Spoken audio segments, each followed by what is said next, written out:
آج لوگ پوچھتے ہیں نا جی وہ حضرت عمر نے روک دیا تھا کاغذ قلم سے تو آپ لکھوانا چاہتے تھے، وہ علی کی خلافت لکھوانا چاہتے تھے، نعوذ باللہ۔ اب یہ صحیح بخاری صحیح مسلم کیا لکھوانا تھا آپ صلی اللہ علیہ وسلم نے ابو بکر رضی اللہ عنہ کے بارے میں کہ میرے بعد یہ ہوں، تو آپ صلی اللہ علیہ وسلم نے ارادہ کیوں ترک کر دیا؟ فرمایا مجھے پتا چل گیا ہے نہ اللہ نے ابو بکر کے علاوہ کسی کو خلیفہ بننے دینا ہے، نہ مومنوں نے کسی کی بیعت کرنی۔ اور ایسا ہی ہوا، اختلاف ہوا وقتی طور پر، کیونکہ یہ حدیث بالکل آخری ایام میں سیدہ عائشہ رضی اللہ عنہا کے سامنے آپ نے فرمان جاری کیا اور اس کے 1-2 دن بعد آپ دنیا سے چلے گئے۔ یہ معروف ہوئی نہیں لوگوں کے ہاں، اور لوگوں نے آپس میں مشورہ کیا، اور حکمت بھی یہ تھی کہ رسول اللہ صلی اللہ علیہ وسلم دنیا کو بتانا چاہتے تھے کہ میرے حکم سے اگر میں حکم جاری کرتا پھر تو سب نے ماننا ہی ماننا تھا۔ میں حکم جاری کر کے نہیں گیا، میں اپنی خواہش بتا کے گیا ہوں، اپنا امر بتا کے گیا ہوں، لوگوں کو بتا کے نہیں گیا۔ گھر میں اپنی بیوی کو بتایا ہے کہ اللہ اور مومنوں نے ابو بکر کے علاوہ کسی کو نہیں بننے دینا۔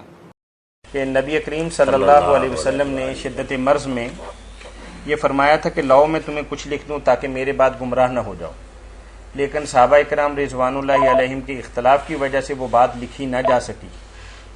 کیا کسی حدیث میں صراحت ہے کہ آپ نبی کریم صلی اللہ علیہ وسلم کیا لکھوانا چاہتے تھے؟ یہ واقعہ تو ٹھیک ہے، لکھوانا جو چاہتے تھے نا وہ صحیح حدیثوں سے میں نے اپنے خطبے میں بیان کر دیا، حوالے دے دیے کہ آپ حضرت ابو بکر رضی اللہ عنہ کے بارے میں لکھوانا چاہتے تھے کہ میرے بعد یہ خلیفہ ہوں گے، یہ حدیث میں ہی ہے۔ اس لیے ماننا تو ساری بات کو مانے، نہیں ماننا تو چھوڑیں، آدھی بات تو نہیں مانی۔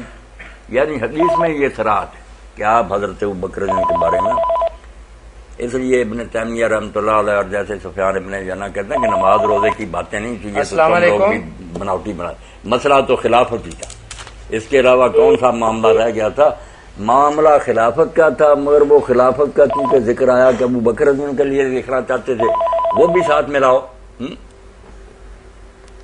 کہہ رہے تھے کہ جو نبی کریم صلی اللہ علیہ وسلم نے لکھنا چاہتا وہ مسئلہ خلافت ہی تھا، مگر حدیثوں میں یہ وضاحت ہے کہ وہ سارا میرا ایک پورا خطبہ اس پر میں نے حدیثوں کے حوالے سے کہا کہ اپنی طرف سے کیا سرائی کرنے کی ضرورت نہیں۔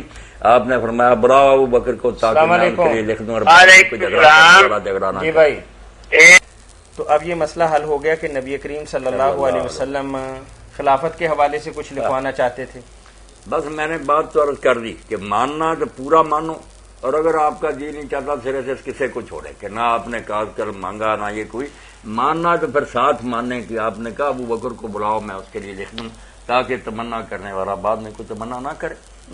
یہ روایت صحیح ہے مولانا؟ بالکل صحیح روایت۔ اس کا کوئی حوالہ دیں گے؟ حوالہ تو میں نے مسند احمد اور ساری کتابوں سے باقاعدہ صفحے صدر نکال کر لکھوائے، وہ خطبہ پتہ نہیں چھپ گیا یا نہیں، ورنہ وہ کیس لے لے، سارے حوالے اس میں۔